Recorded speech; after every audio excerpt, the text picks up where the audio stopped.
Y de esta manera es que estos delincuentes, falsos integrantes del Tren de Aragua, amedrantaban a la comunidad en la localidad de Bosa, en el sur de Bogotá. Pintaban grafitis diciendo que eran del Tren de Aragua, que los comerciantes tenían que pagar hasta 50 millones de pesos para permitirles trabajar. Además, dejaban unos panfletos, y en esos panfletos un número de teléfono para que se comunicaran las víctimas y pues se enteraran que tenían que pagar para poder trabajar en estas zonas.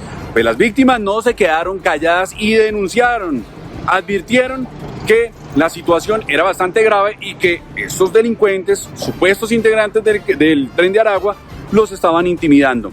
La Fiscalía adelantó un operativo junto con la policía y lograron la captura de 5 falsos integrantes del Tren de Aragua.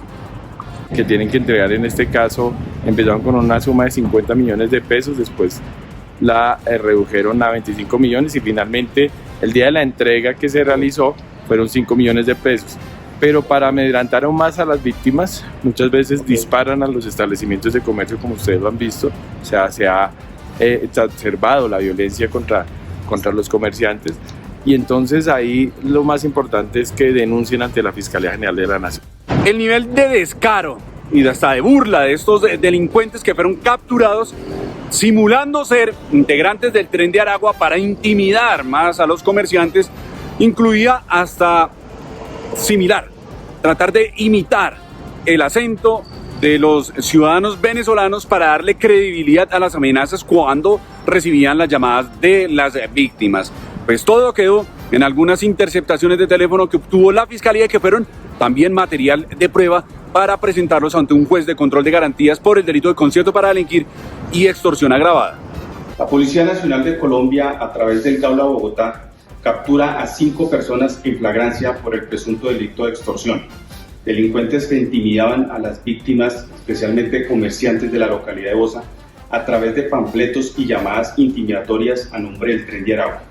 Estas exigencias eran alrededor de los 5 millones de pesos y eran presionados a través de grafitis en sus fachadas y disparos en horas de la noche.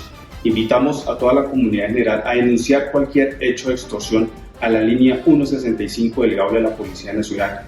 Las amenazas quedaron en eso, en amenazas porque los ciudadanos, los comerciantes no se dejaron intimidar, advirtieron a la Fiscalía, entregaron todo el material de prueba y ahora estas personas, estos falsos integrantes del Tren de Aragua están capturados y un juez de control de garantías le admitió a la Fiscalía, le aprobó a la Fiscalía la solicitud de una medida de aseguramiento, es decir, de enviarlos a la cárcel, porque claramente, aunque son falsos, aunque son una parodia del Tren de Aragua, pues sí representan claramente un peligro para la sociedad.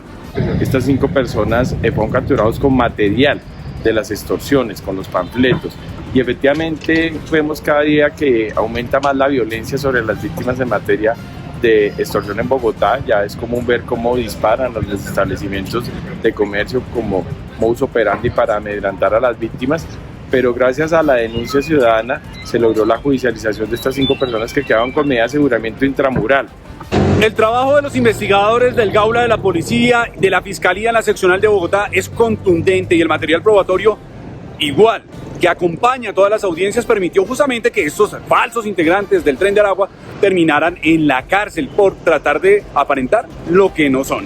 De ahí la importancia del mensaje de la Fiscalía a los comerciantes, a los ciudadanos, de que denuncien estos casos de extorsión.